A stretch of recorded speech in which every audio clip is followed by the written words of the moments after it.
Kia ora, salam alaikum, peace be upon you. The team at Voice of Islam would like to wish you all a blessed and happy Eid.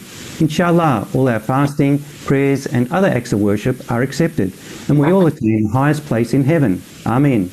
The last months have been difficult for us and most others around the world. Alhamdulillah, we have to be grateful we live in this blessed country of New Zealand, as other countries are in a much worse situation than us, especially when it comes to access to good food, health, safety and clean drinking water. We now have a short message from our Prime Minister. Kia ora koutou, assalamu alaikum.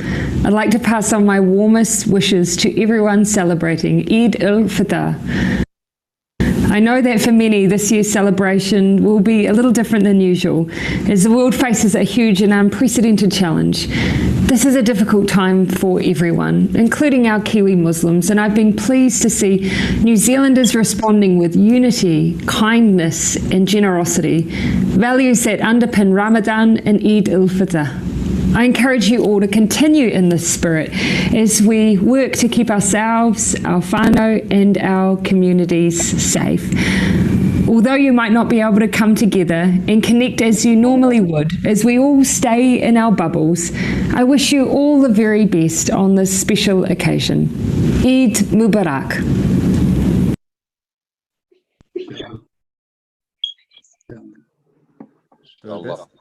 That's the message, and I think let's start with Honorable. Just bear with me. I think we'll start the next. I think we'll get Honorable David Bennett just to say a few words. Assalamu alaikum. Good evening, everybody, and all the best for tomorrow, which is a very special day in the Islamic calendar, and I know will be celebrated in many homes in Hamilton, especially.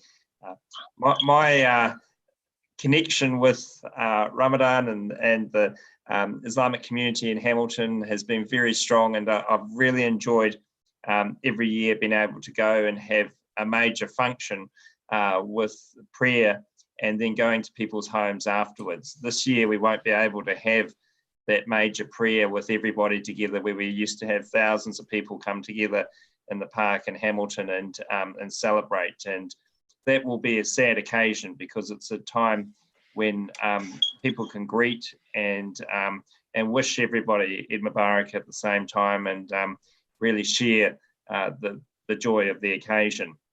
And so we will miss that with sadness, the ability to do that to friends and family. But at the same time, I know a lot of people are going to be celebrating in their smaller bubbles, you could say, and making sure that the spirit of Eid is shown through our community.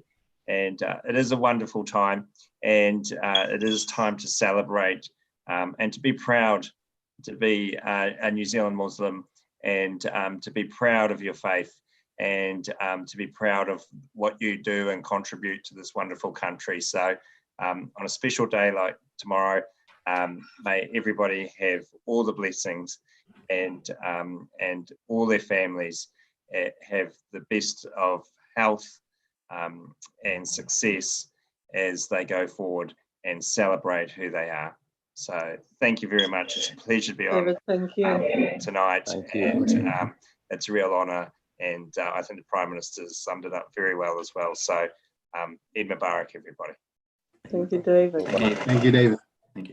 Thank you so much. And I think we have our Race Relation Commissioner Meng Foon. He's here as well. Yes. Yep. And I think you're a bit busy, so I think we will get you to just do a few, just speak next.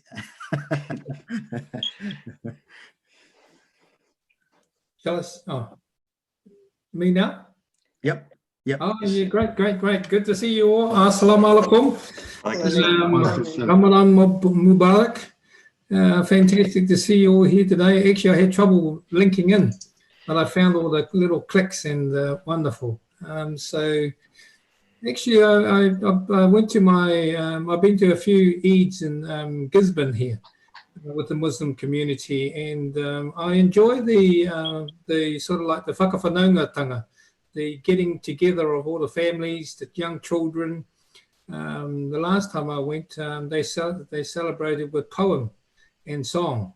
A young child actually wrote a story because I encouraged our Muslim community in Tairāwhiti in Gisborne here to actually share their stories, share with the people of Gisborne what is Ramadan, what do you actually do, so we actually have a better understanding. And she wrote a letter to the Gisborne Herald in the newspaper, and it was well received. People actually learned a bit more, and then people went on to the internet to find out more about that. And so I just want to offer my blessings to you all. Thank you very much for sharing Ramadan with Greater New Zealand. I used to think when I was a child that you guys never ate for 30 days. And I said, wow, that is incredible. I said, man, if anybody want to lose weight, they should be a Muslim. And then I found out later on, my friend said, oh, no, we have a big feast before sunrise and a feast after sunset. And I said, oh, well, that's great. I'm pleased that you do, because I'm not quite sure. You must be very strong to be have Ramadan like that. I just like your values. You know, you're all staunch, strong to your religion, and it's very important that you continue to be strong in your religion. Right here in Aotearoa, you brought a religion here. It's been here for a long time, and it's great that you actually continue to pass that on to your children, continue to celebrate it with your community, and that's to be admired, because a lot of people that come to New Zealand, sorry, I've got 2 minutes, no? A lot of people that actually come to New Zealand from overseas, their culture starts to dissipate, and they even lose their language. And so I admire you Muslim people holding on to your language in the first place, imparting your values to your children and all your families, and sharing it with our communities too, because we had about, you know, there's only around about 20 Muslim people in Gisborne, and interesting, most of them actually came from different countries. So, you know, there's a perception it's homogenized, but it's not. You all come from different countries. You have different, slightly different cultures you come from, but in terms of your faith, staunch as. And so I admire that staunchness. It's sort of like similar to our Chinese culture, where we continue to have some of the aspects of our culture that are strong in our communities, like Chinese New Year, our lunar moon days, our the day of the ghosts, Qingming, where we go to give our respects to all our people that have passed away.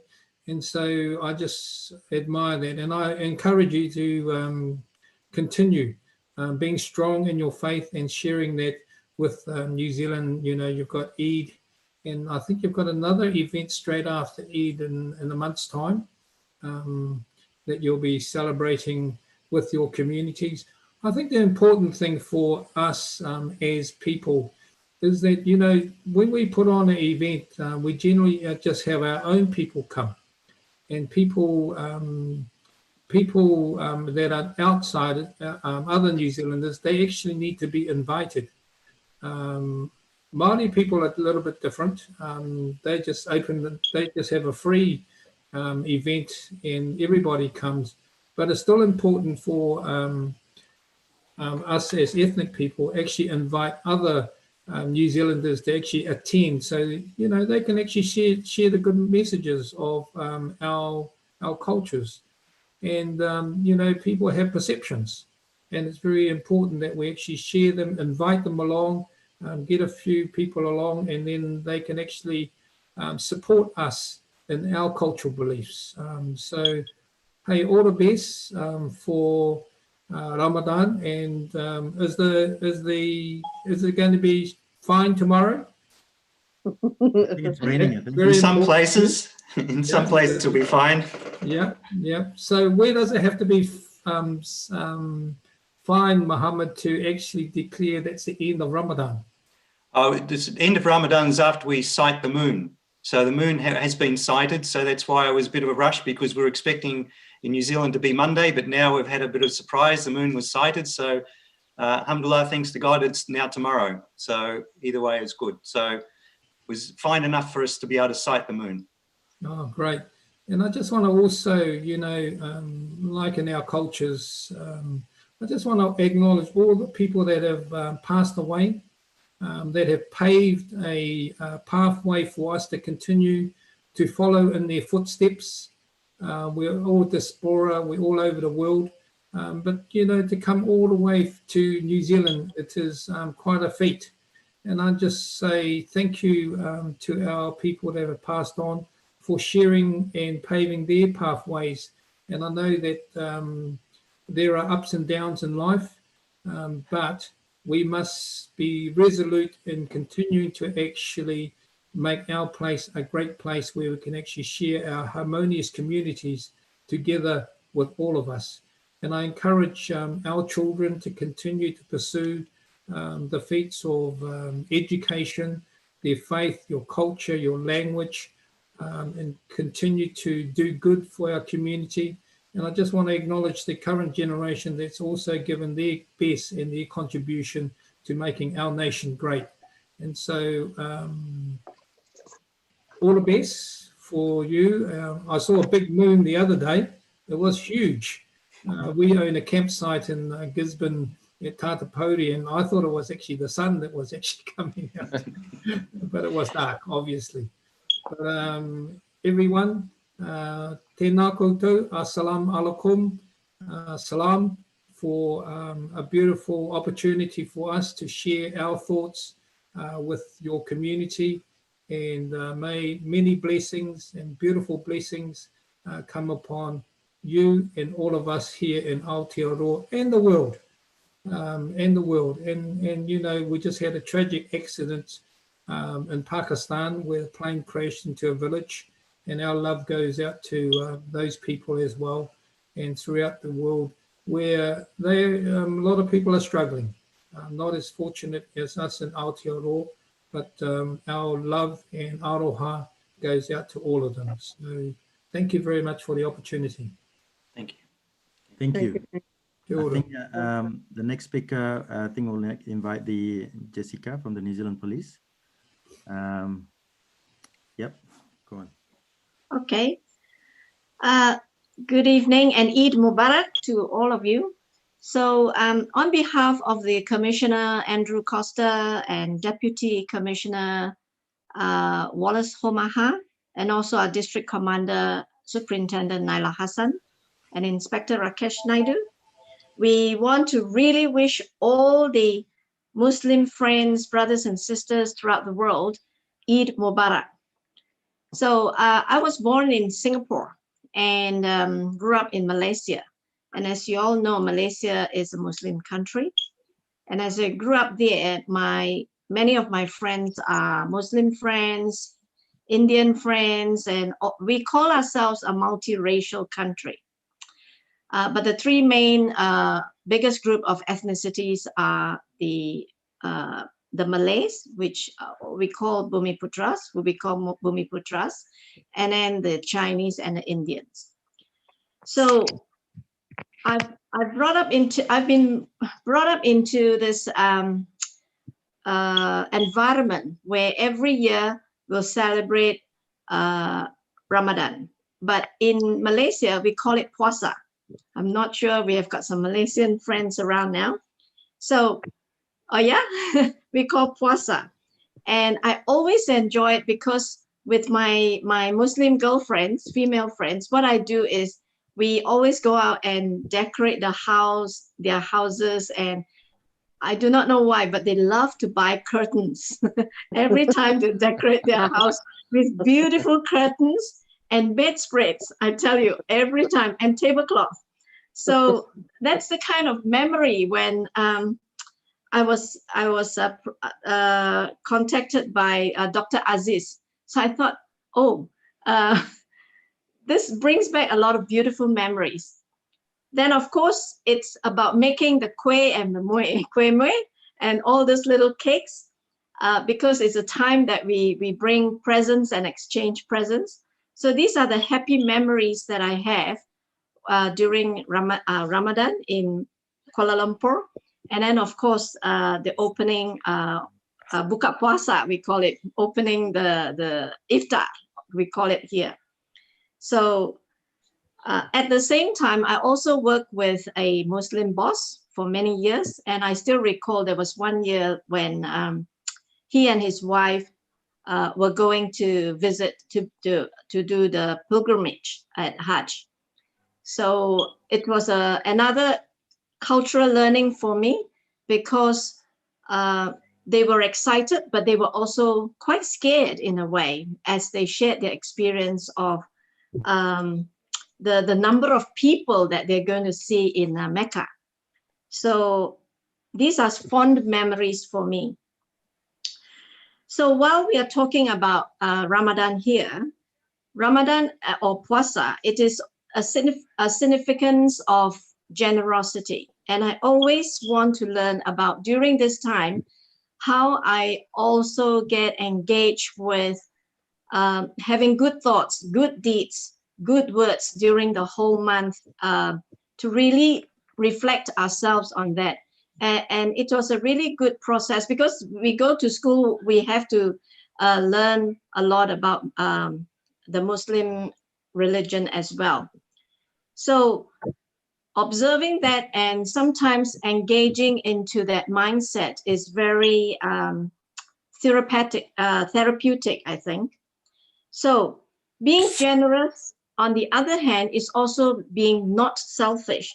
So this is where I sort of tie it in with COVID-19 time, when we have to observe certain rules and not being selfish to observe those rules during COVID time. And I can tell you, as I work in the police organization, the Muslim community is really, really kind and good, in a sense that we have contacted during lockdown 4, I think we have contacted more than 166 religious organizations, just contacting them to make sure, are you okay? Is everything okay? We're calling the imams, the religious leaders, the Muslim leaders, the Hindus, the Buddhists, just to ensure that, is everything okay? How can we support you? And everyone that we call to the mosques, the Muslim leaders or the imams, are also always telling us we are following the rules and asking us, are we doing this correct? Are we doing that correct? To us, it is very comforting to know that we have such working partners. So I think New Zealand is doing very well with COVID-19. So hopefully we'll come into a good space, even a better space very soon. And what the police are doing is, what we do is we are consulting a lot of our community partners, our Muslim partners, in trying to understand and learning your protocols, so that we can work with you, as well as sharing our protocols with you, so that you can also work with us. And I think that is a very good working partnerships that we have going on there. So there are also people within the Muslim community who are advising our Commissioner, Andrew Costa, on similar issues on how to work better for the community. So I'm very happy to, tomorrow is the big day for all of you. And I have a team of 10 people in my ethnic responsiveness team. So some of my team members will be going out to the work with the Muslim communities when you celebrate your Eid. So here, I really like to wish all of you a very, very happy Eid Mubarak, and inshallah. Thank you. Jessica, thank you. Thank you. I thank have you. a question. Yes. I've seen a letter from the police today that guides Muslims across New Zealand in the celebrations that are going to take place. So in places of worship, it's still limited to 10 at a time with social distancing.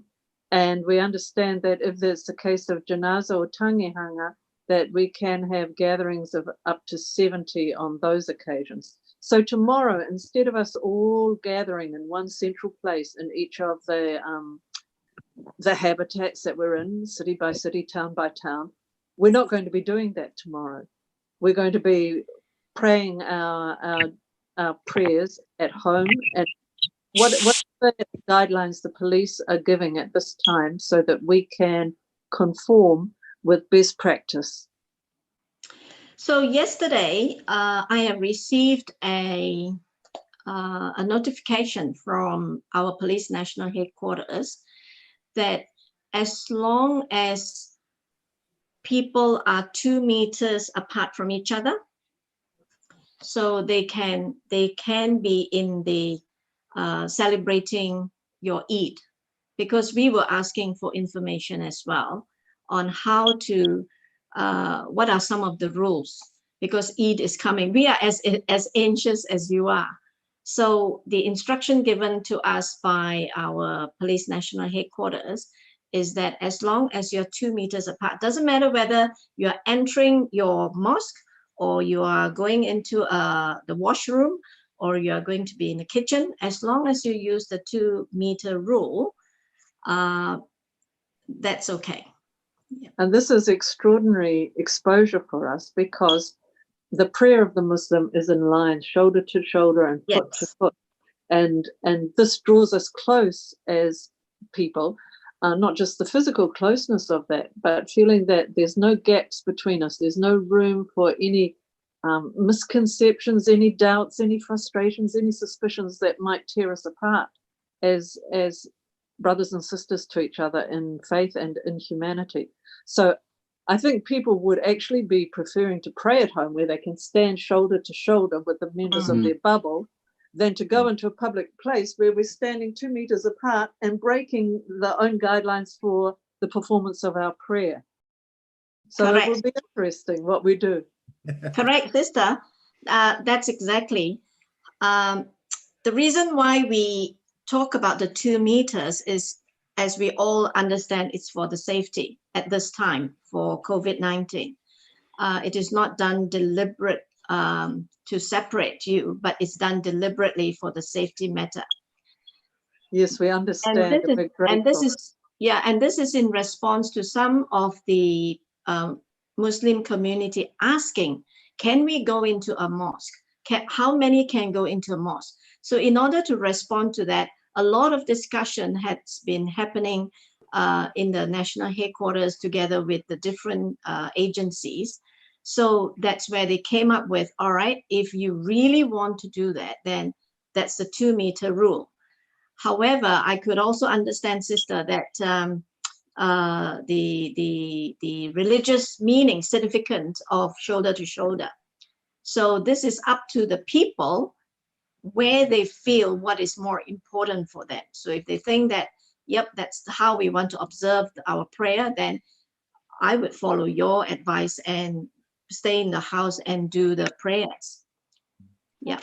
Okay, Thank you very much for being able to clarify that and to put the two options to Muslims who will be praying tomorrow, that there's plenty of time for socializing after prayers at home, and then having the 2 meter apart rule when we're praying together with people outside of our bubble. And that's why I'm so appreciative. I truly am. I'm so appreciative of our Muslim brothers and sisters in Auckland, especially, for observing the rules all this while during lockdown 4, lockdown 3. And I'm sure they will do the same, doing it very wisely, because like I said, observing Ramadan is, the significance is generosity. And to me, the meaning to be able to be generous is also to be unselfish. And I know your practice is about being unselfish. So having this in mind, I'm sure, I'm so positive our Muslim brothers and sisters will be doing the right thing. Thank you, Jessica. Thank you. Sister Fiona, we couldn't see your video, by the way, just to let you know. I know. I'm sorry, Mohammad. Can I just excuse myself because I need to be with some of my colleagues soon? Sure. We'd like to thank you very much for attending. It's been much appreciated. And I think anyone else who's spoken and has to go, we really appreciate you coming on the program today and tonight and wishing us all. And we appreciate all the good work that the police are doing and working with our community and every other community. It's been fantastic. The whole of New Zealand is pulled together as one, and they've shown the world again, like as after the mosque attacks, the Muslims and non-Muslims of New Zealand showed the world how things should be done. And again, during the COVID-19, I think again, New Zealand as a country, as a united country, has shown the world the way ahead. We really appreciate you coming on. And Meng Phuong, I believe he's gone as well out of here, but if anyone else who's spoken and needs to go, we appreciate what you've done coming on and working together with us, and anyone else is going to speak after. We appreciate you as well coming on, and we look forward to hearing what you have to say. Thank you very much. Thank you. Thank you. Thank you. And I think I'll get the, before I forget my friend. Your friend. me and Gaurav, we study together. We do, yeah. Gaurav, it's your time to talk. Thank you very much for those. Kia ora everyone, assalamu alaikum. I guess I should first thank Firdaus for inviting me. We did study together. We are general practitioners working together in medicine. And that's been really helpful, I guess, in terms of sort of connecting with the Muslim community. I've visited mosques in Auckland. Obviously, I've been to the mosque in Hamilton quite a few times. But I think to have, somebody guide you through to the community makes a huge difference, and to be able to connect to the community. So thank you for doing that, Firdaus. I guess my background with my relationship with the Muslim community goes back to being born in India. World's second largest population. So I've got a lot of Muslim friends. And I guess the biggest draw for me for Eid is that, I get to be invited to a lot of great parties where, lots of good food. And not just during Eid, I mean, during Ramadan as well for iftar. And one of the sad things about this pandemic has been that, I haven't been able to go to any of these iftar parties. But one of my friends has actually said that as soon as the pandemic ends and, we're all back to meeting up with everybody, I'll be getting some biryani. So, so that's something I'm really looking forward to. But I think it's not just, it's not just about food. Obviously, there's a lot more to it. I myself, I fast twice a year for Navaratri, which is a Hindu festival, which goes for nine days for twice a year. And it's slightly a little bit, I feel like doing 30 days is absolutely a lot harder.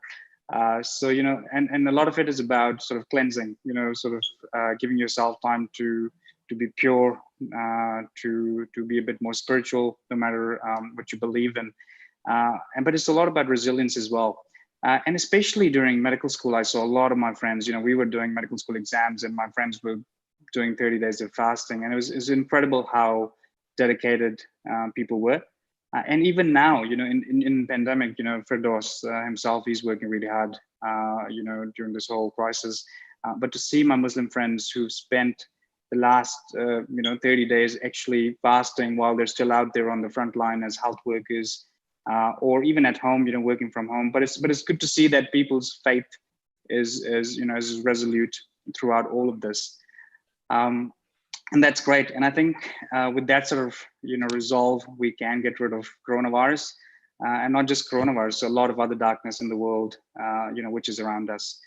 But apart from that, I also want to say that, despite us being far away, I think Yusuf, you're in UK at the moment, but just the fact that technology is so great that we are here today, and it just really doesn't feel like we're in different parts of the world. And that's great that we can do this today. And as Fiona G said as well, if people want to pray from home, you're still connected in many ways. You can talk to each other through video. You can listen to sermons. You can watch live video like people are watching us now. So that's really great. And we should use this to keep in touch beyond Eid as well. It's not just about coming to the festivities, but I'm sure we can all work together. As I said, whether it's coronavirus or anything else in the world, to help get rid of that. Bit of that, but I guess I was actually drove through just past the mosque today in Hamilton. I'd gone to see Jamie Strange, who is a colleague of mine, and David Bennett's. And on the way, I did see the mosque. It was open. I didn't see many people. But one of the great things about the mosque in Hamilton, at least, is as Meng Foon was saying as well, the fact that it's open to everybody. And we've had quite a few open days as well, which has been, again, really good for food. And as Meng Foon said, even though everyone's following Islam, there's different interpretations, there's different cultures within Islam as well. And for me to go there last time was really great because, we had Somali food, we had Ethiopian food, we had people from Egypt, people from Malaysia. And again, you realize that, even though there is this large encompassing, there's Islam, but, Muslims themselves are very different, and there's quite a few different cultures. So that was really good to see. So hopefully, as things open up, I'm sure David and I will both be going to the mosque and connecting with people there. So look, thank you so much for organizing it, Yusuf Bhai, Mohammad Bhai, and Firdaus as well, and Fiona G. So thank you for that, and happy to everybody. And as the Prime Minister said, we really value our Muslim community in New Zealand and all across the world. Have a great time, and do remember me if you're in New Zealand once the pandemic opens up. Thank you. That's so wonderful to have medical support for our celebration. Thank you, Guru. Thank you, and you've got Firdaus, obviously. He's probably the chief medical officer of the group. Now, I think next, we should get someone from very far down south. Our Kiwi farmer, Dr. Reza Abdul Jabbar, just to give a bit of reflection on these Eid, inshallah. Did you see the moon, by the way, Reza? No, my brother. Well, that's another discussion. But look, assalamu alaikum, my brothers and my sisters. Look, no, I didn't get to see the moon, but there will be another long discussion on that if you like to discuss about the moon. But however, we're just happy to be on Eid at the moment, brothers and sisters. Good to see you all, in high spirit as always. It's been a great one. Obviously we missed going to the masjid and perform the Eid Salat. In fact, here in Chicago, we made the decision to, obviously like everybody else, to simply pray at home and just among with the families, rather than praying in, in the 2 meters, distance between ourselves and the next brother or sister. And I think that's the logical things to do. Given the pandemic, COVID-19 at the moment, so we think we make sure, that safety is always paramount. Everyone's, good, happy, and healthy, and that's the way we think we should do it. Kids are happy, everyone's happy. I guess, managed to give the 2 boys a haircut today, so that was so that kept that kept my 2 boys happy, kept my Omar and Talha excited. Although today is the first day of duck shooting. You see, down south, that's like another religion. That's like another belief to all of us Southlanders, and I had to give it a miss today, and tell you what, my 2 boys were not happy. They were upset as anything, and saying, "Dad, we can't do this, and I said,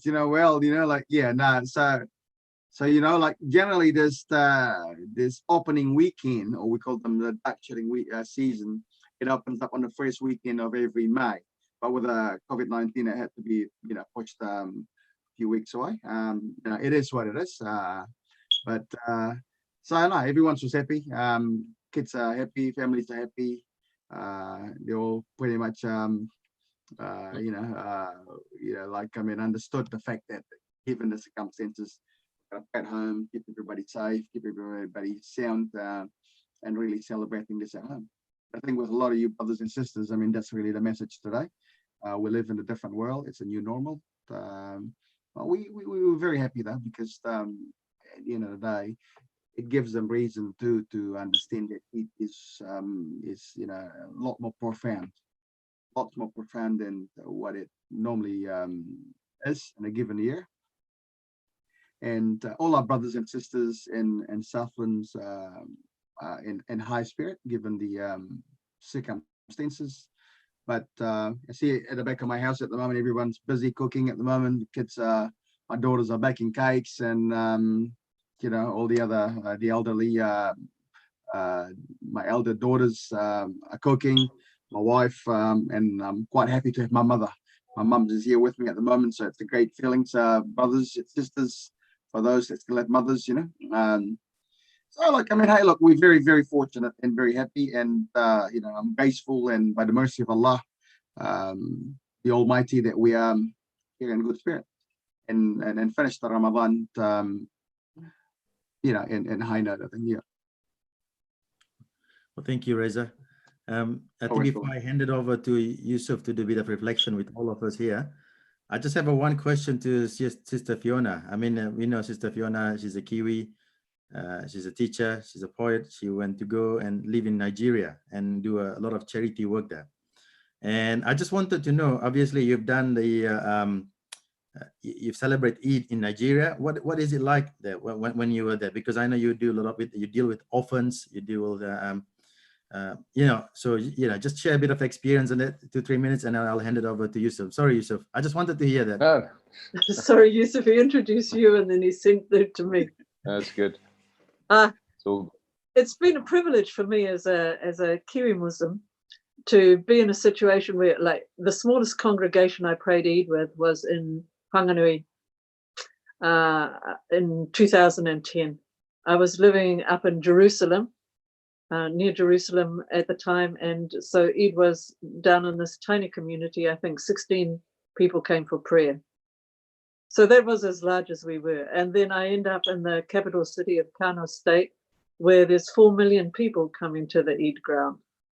And it's just like a river of humanity pouring from every house and every lane and making their way to this area where, like, there's no land big enough to hold everyone in tidy rows, like you would find in Makkah. So there we are, spread out in streets and lanes, and people have put their mats on the ground just in the general direction of it, and we're waiting for the emir to come riding with his with his cavalry and all the decorated horses wearing silver, and that he will come and lead our prayer and be part of it and give us a khutbah for the day. And then the tradition is, of course, to walk back from the Eid ground, taking another route. So in this time, you're passing all these brothers and sisters, everyone with their best clothes, everyone washed and ready for the day, in a city that's not always able to have everyone washed and dressed in finery. And a father might be walking along with a little piano keyboard or a xylophone of children, like a mother duck with her ducklings after her, all dressed in the same way. So it's been my utter joy to be in houses of orphans where we can do the same for them, to allow them to dress in finery. And the first year I was with them, I said to each family of children that we had with us, would you like to dress as a family? And yes, they did. The little sisters all dress the same, little brothers dress the same, and all the different families in our care dress that way. But the next day they said, well, we're all one family now, we'd like to dress.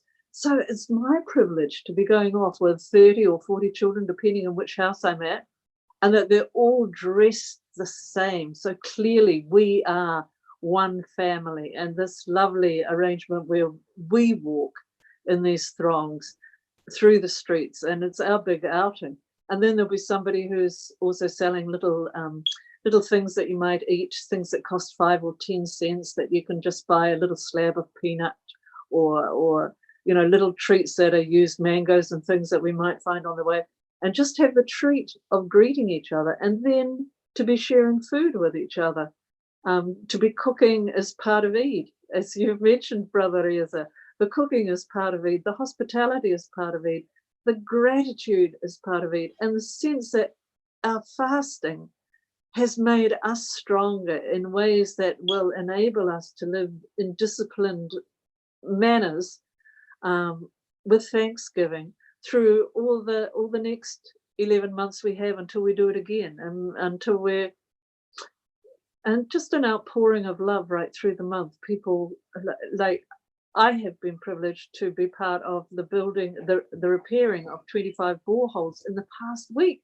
That money is not my own money. I'm only the hands, the conduit for it passing through, because people are so keen to be paying their zakat and purifying their wealth so that they don't have to have their wealth as a trial for them in the coming months, because they have made sure that their wealth is delivering to those who have nothing. And inshallah, those people who have received something this year will be among those who are in a position to be able to give next year, because we've given them a leg up in Ramadan.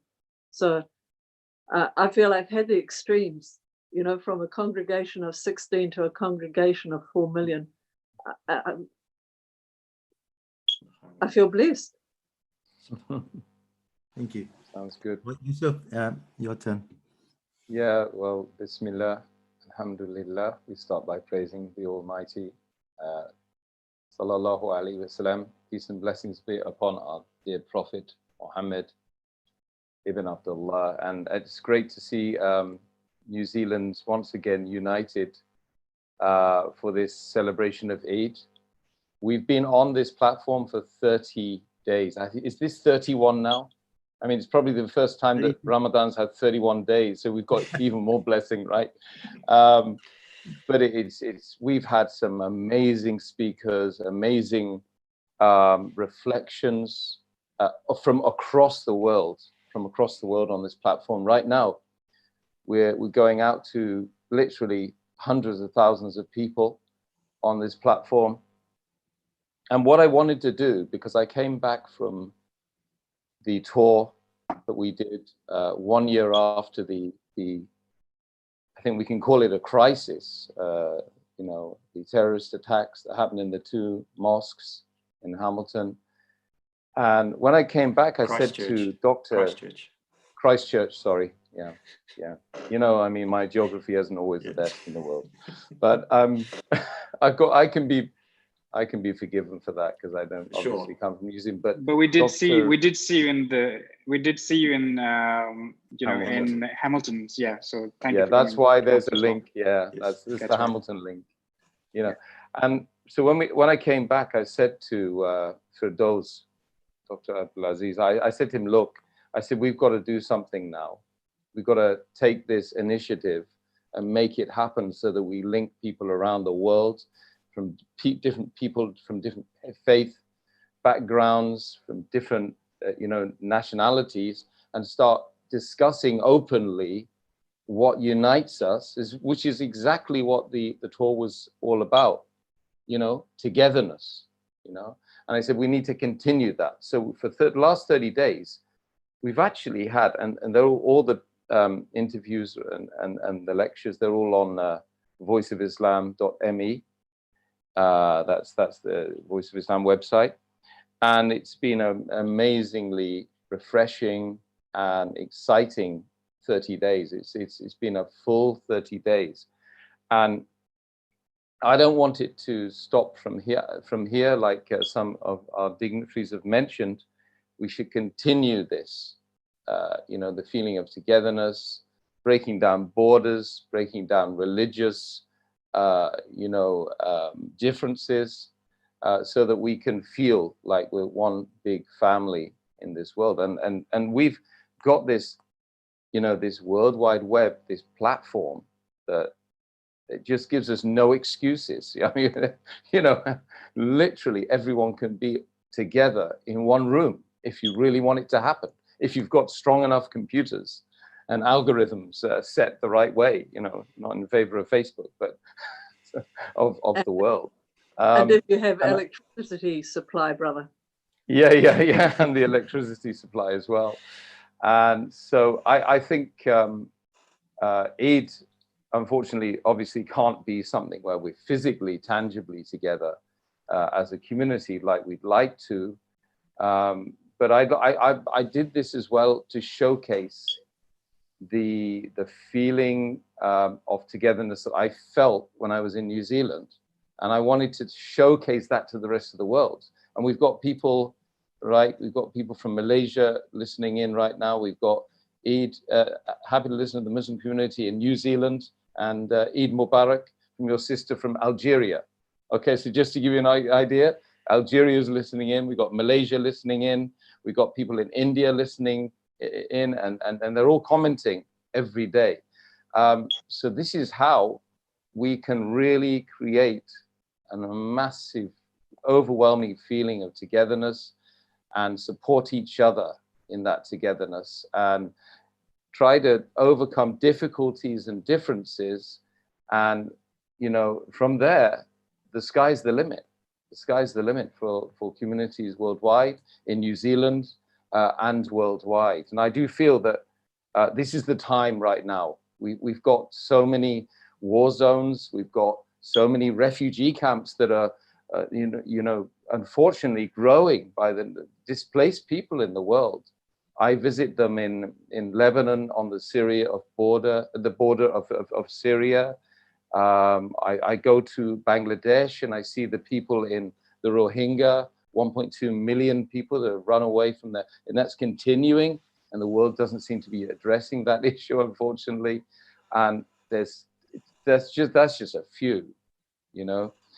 So it's important for us to have these forums and use Eid and Ramadan as a way to galvanize a really, you know, sustainable vehicle for change, to stop all of these really evil, you know, occurrences, you know, from certain sections of our communities globally. So that's really essentially what this Voice of Islam platform was trying to achieve. So I want everyone to go away into their own silos and see how they can bring more. And we're not stopping this platform after Ramadan. We're going to continue it, and we want to have, like, it could be like 2 weekly or weekly. We'd have a program and bring everyone together and discuss our challenges and bring solutions. And I think that I'm honestly going to say that, and I've said this to David, you know, that New Zealand has presented possibilities for bringing solutions to these challenges globally, and you know, it's not an exaggeration. We see, you know, actually everyone's talking about you guys and COVID right now and saying, what on earth are we doing wrong? Why are these guys getting it right all the time? You know, so there's a massive learning there, and that again is why we're out on this platform talking from New Zealand, really. And showcasing what New Zealand has, and that togetherness and that vision, which you know, your Prime Minister Jacinda Ardern has so beautifully you know, managed and also presented, because it's all about presentation and communication. So I just want to thank New Zealand, thank the Muslim community and the non-Muslim community for coming on the platform, and I really, let's continue this long into the future. So Voice of Islam, it's up to them now to make the plan of action with their counterparts all over New Zealand to really, really galvanize this community, galvanize your community, and help galvanize all of our communities, and stop hate and extremism. Stop hate and extremism, and knock it in its tracks and say, come on the platform and talk. Be part of the community. This is the forum. If you've got problems, come on the platform. We'll give you a platform, right? So that's oftentimes why we have these huge differences and disagreements, is because we don't allow each other to share platforms. That's what it's all about. And Islam is all about that. It's about sharing, you know, especially Ramadan, sharing food and sharing issues and problems. And we've had one thing I've been really proud of the community here in Britain, particularly the Muslim community. They've been going out to the hospitals. We've been hot food to the NHS workers every day. We're not into the clapping. We're into giving. I'm not really sure about the clapping. I don't know if you know what we're doing every every 3 or 4 days, we go out there and start clapping. But the clapping doesn't help when you've taken all their funding away, you know, for the frontline doctors and, you know, our NHS heroes, right? So what we do is we go out there and organize food every single day. And we, you know, they say to us, look, where are you from? Why are you doing this? Don't worry about it. You don't need to know where we're from. Just here it is. Eat. Enjoy. Eat on us. And they like the feeling of the galvanization of like communities through this is huge, because that sets a ripple effect. And so lots of other groups have started doing it, and it's infectious. You know, kindness and good and generosity and not being selfish is infectious. Those people then go back to their families and say, let's go to our neighbors and let's really start sharing as well. So guys, it just takes a few individuals like that to start doing that. And suddenly, you know, all of these barriers are broken down and humans can start being humans in a pluralistic society where we have Muslims, Sikhs, Jews, Christians, of course, you know, Muslims living side by side, and understanding that there's ultimately just one creator of all of us and one beginning. And so I just want to say thank you to New Zealand and thank you to the brothers and sisters on the platform. Jazakumullahu khaira. We've got also a brother now saying he's from Mauritius. Assalamu alaikum from Mauritius.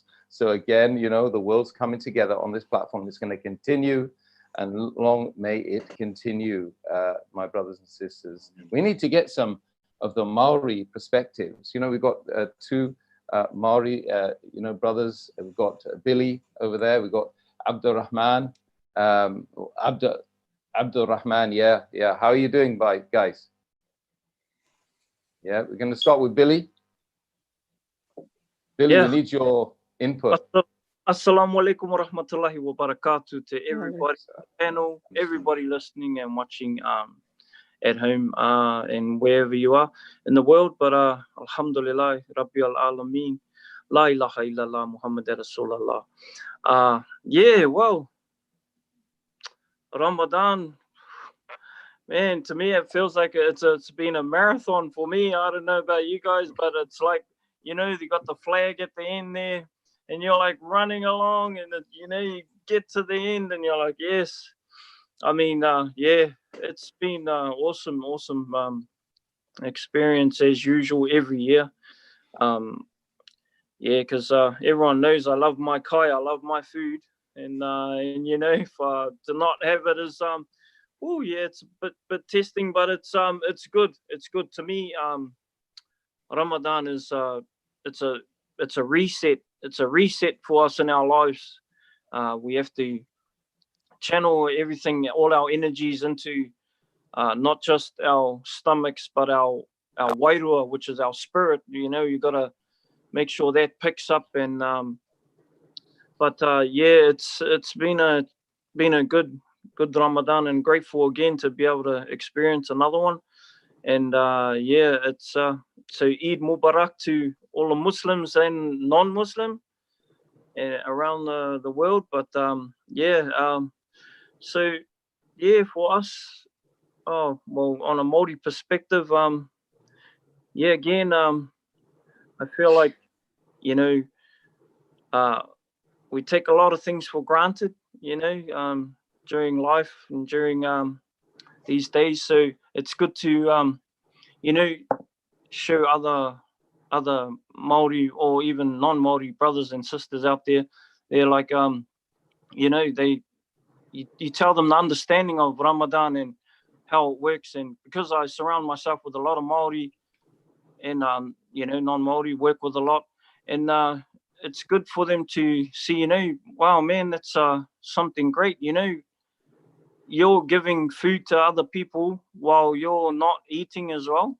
You know, they kind of like can't understand that, which is, you know, pretty good. Another thing is you know, oh, I'm just happy and blessed, feel blessed about being able to be a part of our Muslim brotherhood, brother and sisters. And yeah, I don't know. Yeah, I don't know what to say really. I'm just. Can I ask you then, Billy? What's Yeah, it yeah. like? What's life like without doing the hongi? Yeah. What's it? I mean, how are you handling life? I mean, come on. Oh man, honestly, it feels it's tough because you feel like you're being rude by not doing it, but you feel like you're doing the right thing by not touching them. So really, at work, I just told everybody, even like the Muslim brother, I just told them, just that's enough. That's enough for us. Okay, we'll replace the hungi with just that over there. Look, and yeah, no, it has been hard because you get the old hand coming out, and you're like, nah, sorry, bro. Hey, how about you stay there and I stay here and we go like this, How about that? That'll do. That's enough hungi. But yeah, it has been tough, but it's not only being safe for yourself, it's safe for your families. So you've got to go home and you've got a bubble there. You want to make sure everyone's safe there. So yeah, it has to be done, but yeah, it's been pretty tough. Yeah, but no, it's good. And big ups to your guys' work on this this channel. Brother Mohammad Thompson again, bro. When are you gonna go for Parliament there, brother? Hey? No way, Jose. No way, Jose. BOI is enough for you, brother. Yeah, it's enough. Billy, this is a great time to be looking at what the common ground is when we've got so many people from around the world, and we've got just even on this panel here, this gathering of us all with diverse backgrounds. Yes. You're talking about manaakitanga, this concept that's embedded in Tikanga Māori. You're talking about that giving until the giving has emptied you really, and then as an empty vessel, you're able to fill up again. Anyone who's been on marae knows that when there are guests in the house, you're feeding them first. The family stays back. Manuhiri first, yeah. Manuhiri first for sure. Yeah. And you're going to stand there as the tangata whenua singing while your guests are feasting. So you have this discipline is already there on the marae. And here it is, part of the common ground in the Deen of Islam. Yeah, no, you're right. That's correct. Yeah. And especially when you're working in the kitchen, you're the last to feed. Everybody else gets to feed first. But no, you're right there. Yeah. It is manaakitanga for sure. The whole doing the waiata and just showing passion for your being the tangata whenua anyway. Yeah, it is instilled in us anyway. Yeah, and with the revolution, we need some of those marae cooks to get into our masjid and teach people how to do the dishes. Oh, man. This is the first Ramadan in years when we haven't had styrofoam and plastic plates as the method of hospitality. Every Muslim, every masjid now, every mosque that we have in the country needs a kitchen. They need the zip water heater, they need the sinks, and they need the dishes so that we claim the place as the green deen that we should be, and Māori can come in and teach everybody else how to do that, brother. Yeah, no, that'll be awesome. Yeah, no, well, we can learn a lot from each other, definitely. Muslim and Māori together. I mean, wow, yeah, that's a pretty wicked combination there. I'd love that. Yeah. That's one of the beauties of Islam, though, isn't it? That nobody has to give up their culture or their mother tongue. Nobody has to give up their traditional clothing and become something else. It's come as you are. Come as you are. Yes, I agree 100%, sister. Yeah, that is right. You can, that's why I get the question sometimes. They go, well, what are you now, bro? They see my name's changed on Facebook, and then they're like, I thought you were Māori. And I went, yeah, but you're Muslim. And I went, yeah, and I'm a Muslim. Bro, you could have a Māori Christian, Māori, whatever, at the end of the day, you're still a Māori, but, you picked up different range, so, yeah, it is crack up. Yeah. Sorry, I just wanted to say, Billy, I really liked your gesture of saying hello, because I've been finding, in my practice, I've got a lot of patients who come in, and and then your first instance is always, kia ora, and you just going to shake their hands, and now you're like, sorry, I really can't, and especially if you're swabbing as well in the same places. So thank you. I think I'm going to sort of start copying you now, because that's really respectful as well, and I think it also does the task. Oh, awesome! So, thank you. Yeah, thanks, Gaurav. Yeah, awesome. Thanks. Yeah. Fantastic. And we've got a comment on the section over here saying we have the Lebanese have a type of hongi too. Oh, yes. So No. they're sharing practices, best practice in the hongi tradition. I think you better talk to these Lebanese brothers and sisters. Yeah, after level 1, okay, when it's level 0, we'll have a hongi off. Hey, we'll have a hongi off. Ground zero. Yeah. Yeah, that's good. And we got some people saying salams and best wishes from our brothers in Africa are speaking now. He's saying, God bless to all our brothers and sisters in New Zealand, all over the world. Eid Mubarak, may Allah accept all of your good deeds during Ramadan. Ameen. MashaAllah. Fatima, you celebrate Eid today, Saturday? Well, I don't think so, Fatima. I'm fasting. Is everyone else fasting? We're finished fasting. Yet? We're finished. We're finished. Yeah, yep. We hit the marathon yet.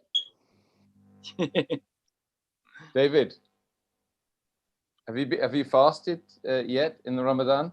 No, I should have done, but I was just thinking though that what we need to do though is it's a very special occasion when you're a non-Muslim, and if you're invited into somebody's house on Eid and share in their food, and although we can't have the big gatherings, I just think that a lot of our communities are so dispersed around the city, and that for our Muslim brothers and sisters, if they went to their neighbours and invited them in for some food tomorrow, would be a really good way of breaking down some of those barriers. Because I think that's a really simple thing we can do. And if we do it at a time of prayer as well, because like the family next door, their young children, if they see what prayer involves, and it's not a long process, but it is a process that they would like to see, I think, and then to share food after the prayer, I think that that's a way that we can really show the true spirit of Ramadan and Eid tomorrow in a very localized, neighborly way, because that's our opportunity tomorrow. And so I just encourage people to go to their neighbors and just say, look, hey, come over at this time. We're going to have a little prayer and then some food. And that would really not break any barriers or rules we have in the country, and enable us to really share the true spirit of the day. So I think there's an opportunity there that we wouldn't do on a normal Eid day, where we would invite our family members and our friends from the mosque and that to widen that just to our particular neighbours might actually give us a great opportunity tomorrow. Yeah, that's good. Yeah, definitely, David. Yeah, I would mention food first, then prayer. Yeah. When you mention the food, I'll be like, oh, yep, sweet. Depends on what part of New Zealand, yeah. Yeah. We've got some other comments. My sister's neighbor invited her and her family in to eat. She was happy during lockdown. She also went to the halal butcher because there were no queues and the meat was also cheaper. So we're sharing best practice here, helping each other. We've got Fida Hussein, who says, New Zealand people are lovely people. I love you all, she says. So again, great. You guys are going to be proud of this. By the end of this thing, you're going to be on cloud 9, walking around the streets. New Zealand's running the world now without the hongi, yeah. So we've also got the other brother, our brother Abdul Rahman. Assalamu alaikum, Abdul Rahman. Do you want to say a few words? Mari sort of message. I think he might have frozen. Oh no, he's here. It's moving. Yeah. Needs to turn his audio on. Audio on, yeah. And mic. Unmute. There we are. It's unmuted, huh? Oh. Kia ora koutou. Kia ora. Assalamu alaikum wa rahmatullahi wa barakatuh. Eid Mubarak to you who've received the glad tidings of Eid. MashaAllah. Oh, been a heck of a month. Allah. Yeah. It's been all the time with family, yeah? How's everyone else been? Good. That's good. Thank you. Very nice. Hello? I think I'm breaking up a bit here. Yeah. You've given your salams and messages, so that's fantastic. So if we go back to Dr. Firdaus now, I just want, first of all, before I go back to Dr. Firdaus, Reza, Yes, you know, obviously you've got a number of farms, you've got lots of cattle, livestock. Are they celebrating Eid as well? Sure does. Actually, I saw that, you know, and David's picture. David's got a picture of a cows there, you know. Yeah. They certainly do. So Reza, that's the Waikato, mate. That's the home of milk and honey for you, mate. David, I used to farm in Templeview Farms in Hamilton, me. No, I'm farming just south of there. Yeah. Where are you farming, right? Patarangi, Porongia. Oh yeah, Porongia, yeah. I used to, you know, straight off of university, I used to farm at you know, at Tui Karamia Road, you know. Oh yeah, very nice. Yeah. But you're a legend, mate. You did so well on Country Calendar. You were perfect. Yeah. Thank you. Glad you like it. But since then, you know, Southland has taken the place. You know, it's taken over from Waikato as the land of milk and honey, David. Can I come back? There's not a lot of things David and I agree on different parts of the spectrum, but I think this is the one we definitely agree. Yeah, I've got some backup coming. That's right. Yeah, but no, look, I mean, it's been awesome. Look, I think the cows might get a special treat tomorrow. Might get a bit more, you know, more baleage, more hay, a bit of straw, just in the festive season, you know. We're in Eid, so to get a bit more feed. But I guess, how are you reaching out? How are you reaching out to your, you know, your neighbours during Eid? Because I know you've got a lot of things that you usually do. Yeah, the last couple of weeks we've delivered probably about 1/2 tons of meat, Morika Islamic Trust, into the families, friends, and that. And my wife been delivering, you know, like I mean, you know, stationery, food parcel, groceries, gifts. I mean, not, you know, like I mean, to our you know, to our neighbours, to the elderly, and around the district, you know, we've got quite a few elderly. Not that they need it, but you know, everyone's fine. But hey, then again, what are neighbours for? You know, like I mean, if you can't even sort of share a little bit of a gift, you know, and so that's what we've been doing, and making sure that the elderly can go to town. We've offered services to go pick up their groceries, so my wife does, to go up there so they can get their groceries without them living home, and they can just have to go and say to Sylvia, you know, I need some of this, and Sylvia will organize that. So it's, you know, we're pretty blessed really that we you know, that we managed to do that, and that's something we think we should do more, you know, like I mean, not just in COVID-19 sort of pandemic, but you know, from you know, here on work as well, when we see any other things, because the needs of our neighbors, not just during pandemic, you know, we think during COVID-19 we've gotten closer, but we need to really extend this, you know, whatever we're doing now, and make sure that it's staying here. So that's pretty we're pretty yeah. I'm just thinking of, you know, this idea of continuing what we've started. We've all been challenged a bit by this volunteer student army that arose after the Christchurch earthquake. And those kids just keep thinking of new good things that they can be doing in the world, which really puts a challenge on the Muslim community as well, because we know that we are bigger in number than the tertiary students in the country.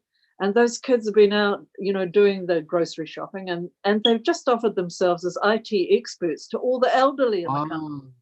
Which is phenomenal. But what I also want to go back to is Abdurrahman Cyrus. You have mentioned this issue of this Ramadan, where we've all been hunkered down, bubbled down with a tight little group, mostly relatives for most of us.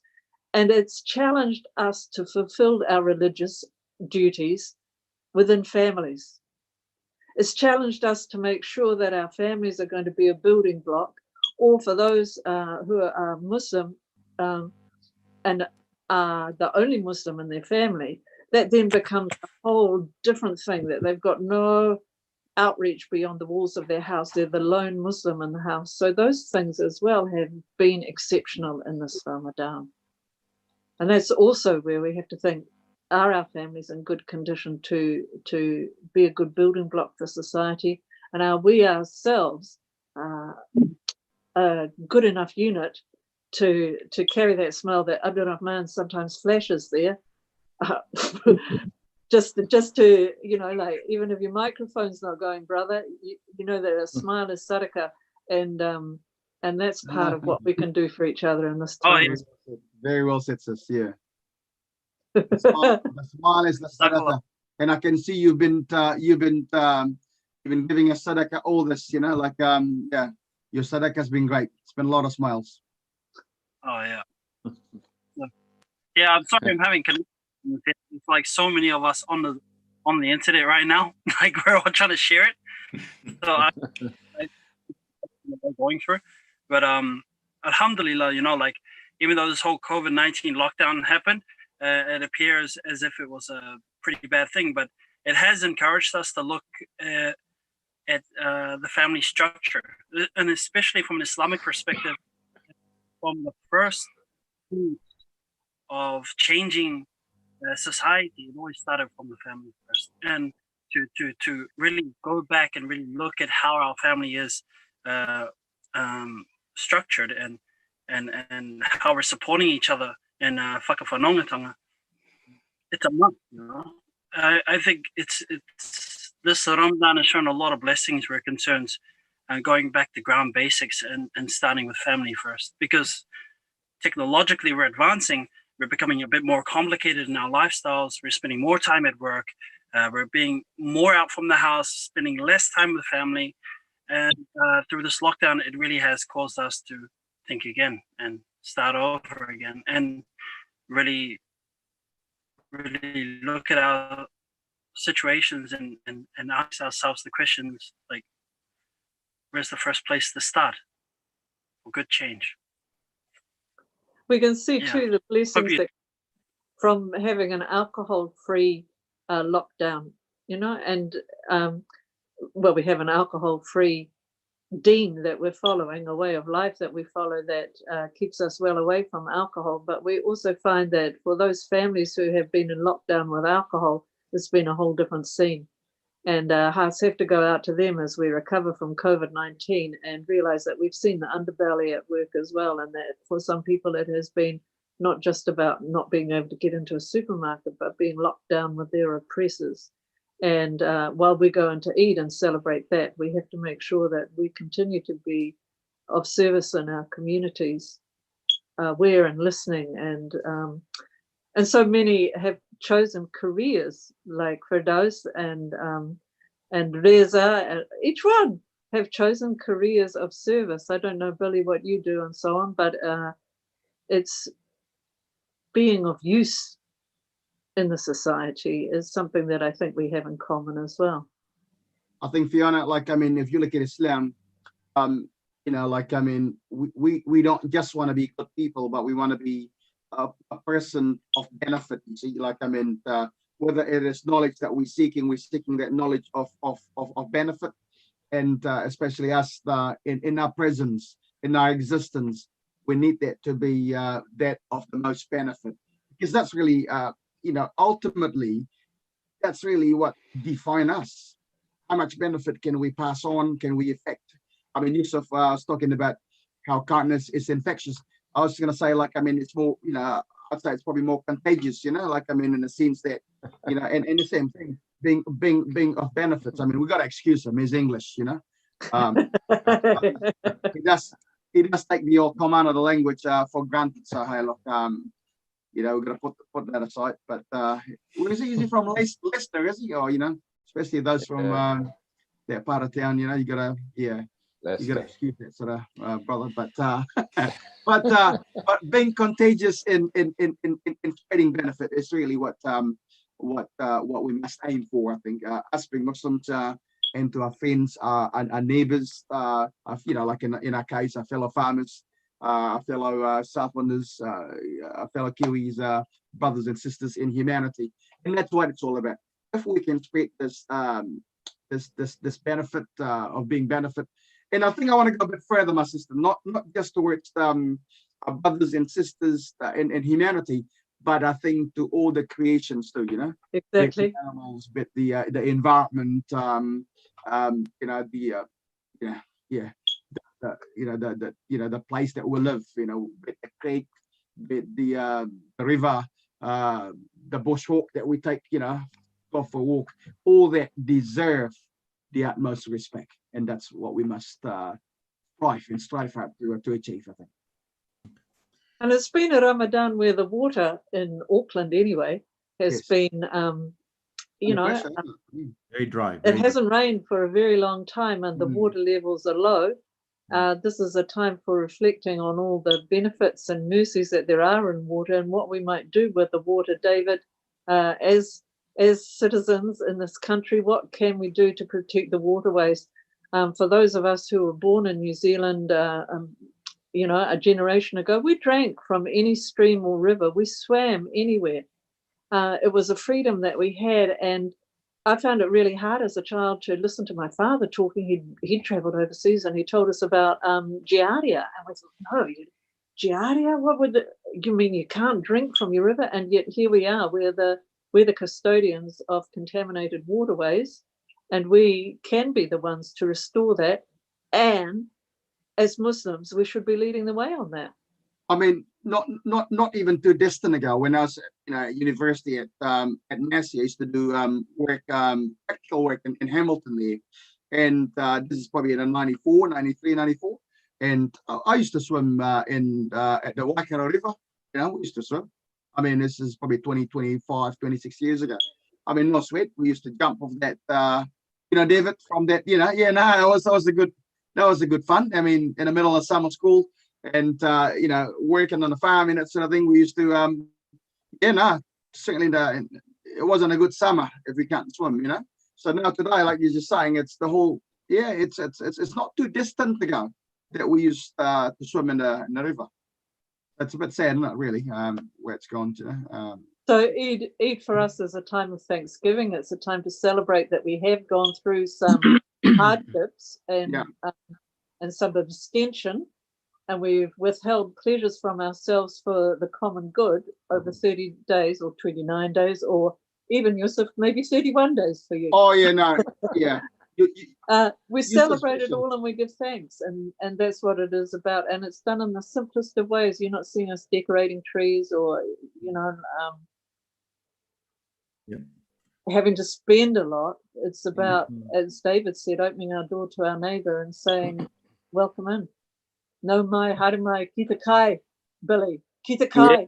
Aye.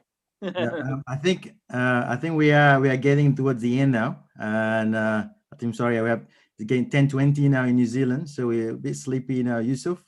I know you're 11 o'clock in the morning in the UK. Oh yeah, mashallah. Right. There you go. There we are.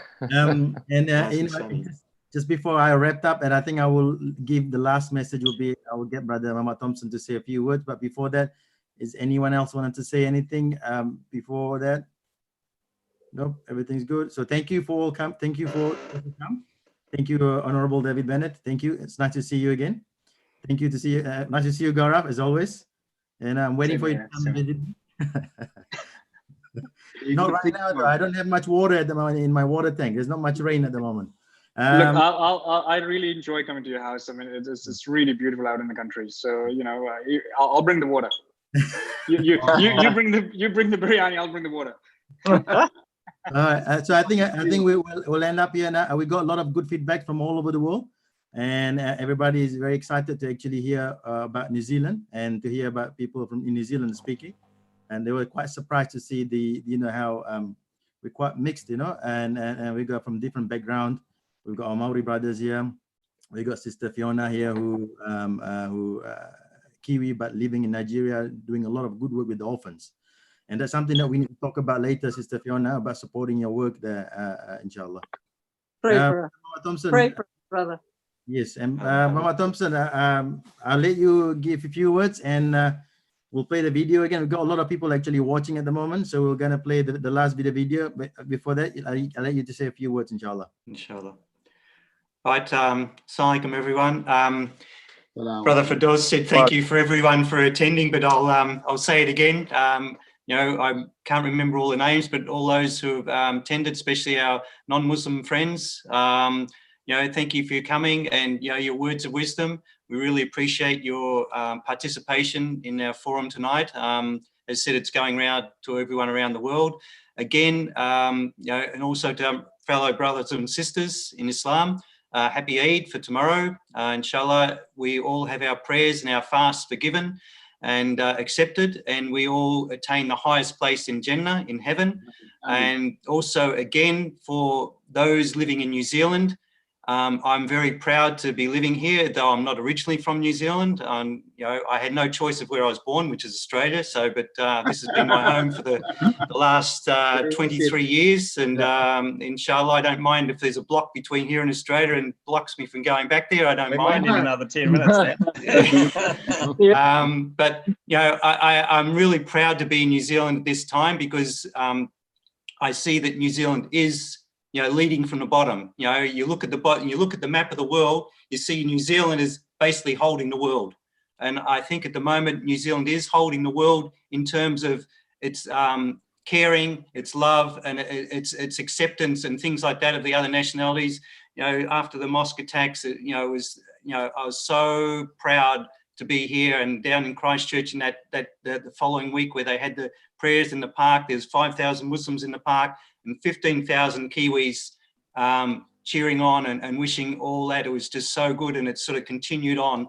And, you know, we pray that it continues that way, you know, and New Zealand can be the lead, as was mentioned before, that lead and show the rest of the world how things can be done. Not just in, you know, what happened there, but the COVID thing. Yes, there's some talk about, yes, we could have done some other things better, but I think New Zealand has stuck together. We've seen in other countries where even our cousins across the ditch where I come from, you know, they were going out and, you know, doing all sorts of demonstrations and things like that, and all over the world. But New Zealand, yes, we bit our tongues and we stuck at it. Yes, it's been hard.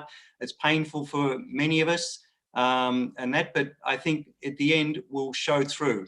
And really, this is a testament of the character of New Zealanders, and that's why I love living here.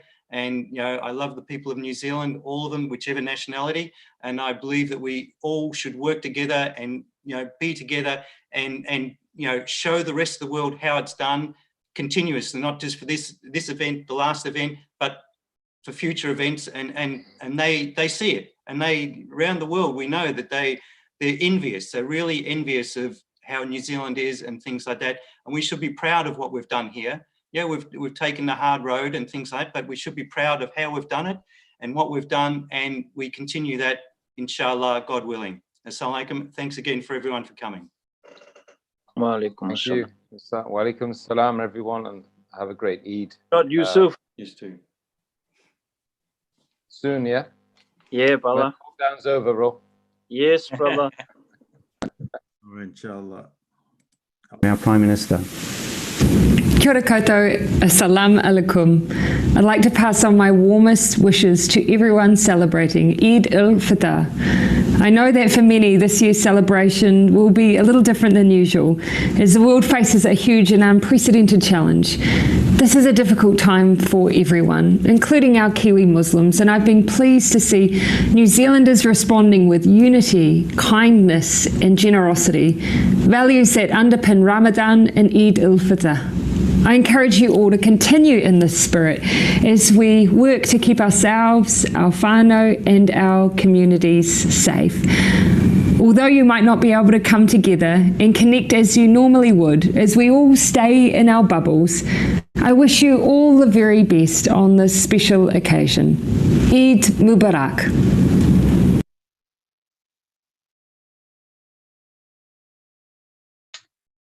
we'll end here, inshallah. Thank you. Thank you for all coming. Thank you for those watching from all over the world. Thank you, brother. Welcome, everyone.